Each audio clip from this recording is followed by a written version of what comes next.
Hello, everyone. Welcome to BetOnline All Access. I'm Ali Melendez. Well, I guess we know why they call this madness, huh?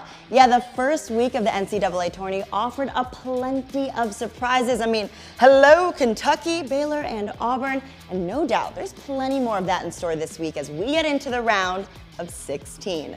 In just a minute, we'll be joined by our very own Drew Butler and Nick Bahe as the boys go region by region to break down a few of their favorite picks. First, though, a quick look at some other happenings in the BetOnline universe. You know the deal. Let's do it. Hey, so speaking of madness, what the heck, Tom Brady? I mean, Tom, how about just kicking back a little, maybe going golfing, fishing, spending some time with the wife and kids? Anyway, Brady's surprise announcement last week caused a ripple effect in the NFL betting markets, with the Bucs moving from the middle of the pack bunch to Super Bowl co-favorites, just like that. What a difference TB12 makes, let me tell you.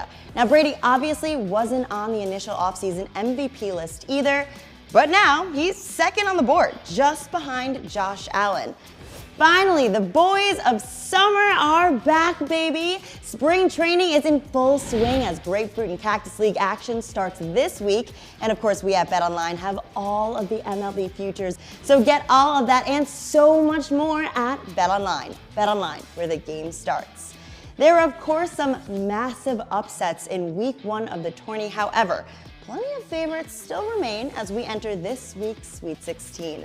Here with their top picks for week two of the NCAA Tournament, our very own favorites, Drew Butler and Nick Bahe. Welcome, fellas.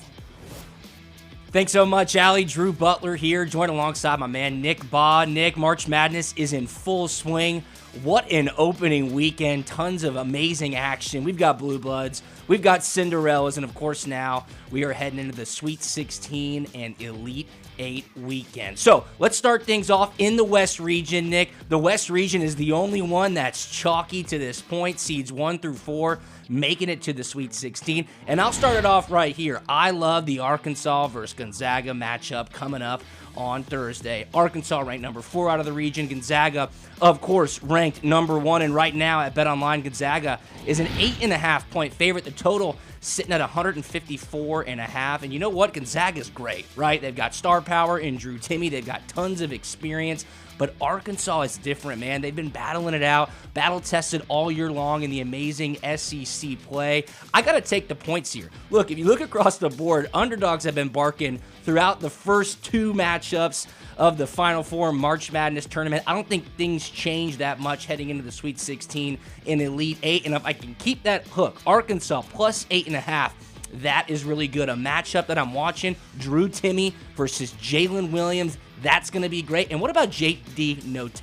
I think he can be the star player that keeps this game close. I could see an overtime type situation coming up. He's scored 17 and 18 points in the first 2 rounds of March Madness. I think Gonzaga wins. I like Arkansas to cover. 2 great head coaches here too, Mark Few, Eric Musselman. This will be one of the best games of the weekend, but I have to take the points here, Nick. Give me Arkansas plus 8.5. Yeah, 8.5 is just a really, really big number. And the Razorbacks, as you pointed out, they're battle tested. So I like that pick. I'm looking at the Duke-Texas Tech game. I like the Blue Devils plus 1. You look at Texas Tech, they're the number 1 defense in the country. And they showed you why. And they are really stingy in the half court. But Duke, they're top 20 in the country in turnover percentage to the good. It's hard to speed Roach and Keels up. But Drew, something that I always look at with teams that are facing pressure teams is, do you have a big guy that can play make? You ever heard of Paolo Banchero? he is going to be, to me, the difference in this game. It's going to be hard to pressure him and speed him up. He's going to be able to get into the lane. I don't think the traps along the baseline, I don't think the pesky Red Raiders poking at the ball are going to bother him. I like Duke to win this game, so I certainly like Duke plus 1 against Texas Tech. Yeah, Duke averaging 80.3 points per game. Texas Tech only allowing 57.5 points per game. So what gives? I love to pick Paolo Banchero. Is this Coach K's final hoorah? We'll see. I do like that pick, though, Nick, +1. Let's head to the South region. I'm going to look at another #1 ranked team, the Arizona Wildcats. They're laying 2 against the 5th-ranked Houston Cougars, and I love Ben Mathurin, okay? I think what Arizona's doing in the first year of the Tommy Lloyd era is special. This team is totally stacked, and you mentioned it a couple weeks ago, Nick. This is a complete ball club right here. I'll lay the 2 here. I think it's a short number. Arizona has that high-powered, explosive offense. I think Houston's just been relatively inconsistent all season long, especially later on in the year. Arizona, too much for them. I do love Calvin Simpson, Houston's head coach. I'll lay the 2 here, though. I think Arizona's a team that can really pull away a big win in the Sweet 16 round. How good was Ben Mathurin at the end of that TCU game? He had 30 points. He rose to the occasion, and even if it's close, Arizona's got a guy you can be able to throw the ball to. He's going to be able to make plays. The other thing with Arizona, Drew, real quick, Kirk Kriisa, their point guard, he's been nursing a sprained ankle. He did play against TCU. He's starting to get healthy, feeling a little bit better. That's going to be another big factor as well. So I really, really like that pick. This region's loaded. I mean, you got Houston, Arizona. Then the other game, Michigan and Villanova. I'm going to look at the Wolverines at +5. Hunter Dickinson was arguably the most dominant player in the first weekend of the NCAA tournament. He averaged 24 points per game, and I just don't know what Villanova's going to be able to do with him. Villanova is an undersized team. Their only true post player is about 6'8", and he's more of a bowling ball guy. I think Dickinson is going to be able to have his way in the post, and when Nova comes with double teams, he's an elite passer. I really think Michigan is a bad matchup for Villanova. I want to call for the upset. I'm going to stop and not call right for it. But I do definitely think Michigan covers this number. Give me the Wolverines +5 taking on Villanova. Yeah, great pick. So important to have an elite big man throughout March Madness. It's either great guard play or an elite big man, and Hunter Dickinson showed out in the first weekend. You just mentioned it. Could be a potentially bad matchup for Villanova. Hunter Dickinson, can he keep it going? We will see. Let's head to the Midwest region. I'm sticking with the #1 seeds here, Nick. I know it was the Nick Bahe Bowl last weekend with KU taking on Creighton, but Kansas, they beat Creighton. Now they're heading to take on #4 Providence. Kansas, a 7.5-point favorite right now. The total, 141.5, and I don't want to get ahead of myself here, but let's look at a little transitive property. Creighton hammered Providence by 30 points in the Big East Championship Tournament. That was just a couple of weeks ago. KU took care of Creighton. I know it was a little bit close towards the end, but the Jayhawks got away with the win. I think Ochai Agbaji, I don't know if Providence has an answer for him. KU sees the writing on the wall, right, Nick? If they take care of Providence, they're either going to get a 10 or an 11 seed in the Elite Eight. Hello, Final Four. The Jayhawks, they see the direction. They have the pathway. I think they win this game pretty handily. I'll lay the 7.5. I think Bill Self gets the Jayhawks into the Elite Eight, and then watch out, KU, Rock Chalk. They could be making their way back to the Final Four. And how about Remy Martin and what he's done for Kansas off the bench? The Arizona State transfer led the Pac-12 in scoring for the past 2 years. He's coming off the bench, and all of a sudden he's starting to get rolling. When you bring a guy like that off the pine for Kansas, look out. I like that pick a lot. I'm looking at the other game, though. Iowa State, Miami. 2 pretty improbable runs for these guys making it to the second weekend. Listen, what Iowa State did was not a fluke. What TJ Otzelberger has done with that group and infused a defensive mindset is real. That defense is legit. They're 5th in Ken Palm's defensive efficiency ranking. You look at Miami and who they played, they haven't played any defense ranked that high, in particular at how they turn you over. 4th in the country in turnover percentage. I think Brockington, Tyrese Hunter, Gabe Kalsher played really well in the second round for Iowa State. I think Iowa State has a great chance to win this game outright, so I definitely like Iowa State to cover the 2 points against Miami.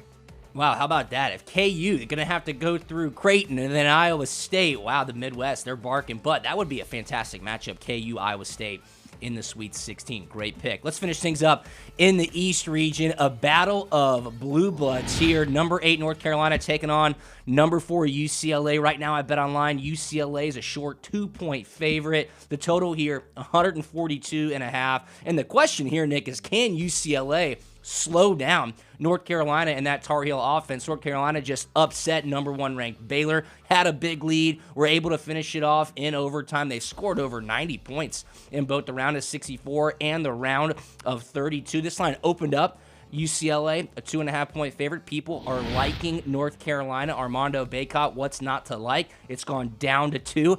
I just like Johnny Juzang, head coach Mick Cronin. I think UCLA, with the experience that they have from their run a year ago, I think they're able to take care of business. This line could continue to go down as you see the public lean more so towards North Carolina, I would assume. But right now, I'll lay the 2 points with UCLA. I think they win this game. I think UNC runs out of steam. They had a ton of momentum last weekend. Maybe this break hurts them a little bit. I like UCLA -2. And I know a lot of people know this, but it bears repeating. UCLA returns all 5 starters on a team that went to the Final Four a year ago. They've kind of been flying under the radar as this NCAA tournament's gotten started. The Bruins are fantastic. I'm looking at the other game, Purdue and St. Peter's. I was dead wrong about Purdue in the first weekend, about St. Peter's in the first weekend of the tournament. But I think it all catches up to the Peacocks here. Purdue's a totally different beast, and they're so tough to guard. You look at Purdue and how they're built. You got 2 elite post scorers in Williams and Edey, one of which is 7'4". You have Jaden Ivey, one of the most explosive wings, if not the most explosive wings in the country. And then surrounding those guys, you have 7 guys that shoot at 37% or better from 3. So where's the relief? How do you defend these guys? I just think the size, the offensive efficiency is going to be too much for St. Peter's. Give me Purdue covering the 12.5 points against the Peacocks. Yeah, the Peacocks, Cinderella story, couldn't run out of steam this weekend. I don't know. It's tough to bet against those guys, especially with how much fun they're having. But as you mentioned, Purdue could be a different beast. Look, brackets are busted everywhere. It's what we all love about March Madness. Nick, before we get ahead of ourselves, we got to give the people what they want, who we think is going to make it into the Final Four. So I'll give you my 4 right off the jump. Look, I gave you a futures a couple of weeks ago, said this storyline is too perfect. Duke, Coach K, hoisting the trophy on his way out. I think Duke makes it out of the West region. I like UCLA to get out of the East region. Give me KU in the Midwest. And then, of course, I got to go with Arizona out of the South.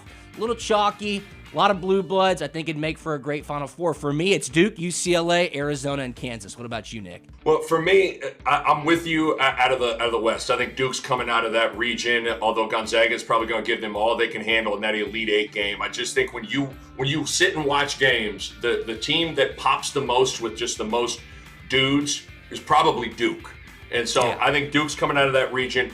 Out of the East, what's interesting is I had UCLA initially in my bracket coming out of that region, and I really, really like the Bruins. I'm a little worried about Jaime Jaquez's ankle. I think he's going to be okay, but I'm just going to play the percentages here. Purdue has a much better chance of getting to the Elite 8, taking on St. Peter's, than UCLA does of taking on North Carolina. So I'm going to go with Purdue coming out of the East, but it wouldn't shock me at all to see UCLA come in that spot. And then I feel really good. I think Kansas is going to cruise through the Midwest region. It wouldn't surprise me if they win both these games by 10 points this weekend. Wow. I think Kansas is going to the Final Four, and then I'm with you.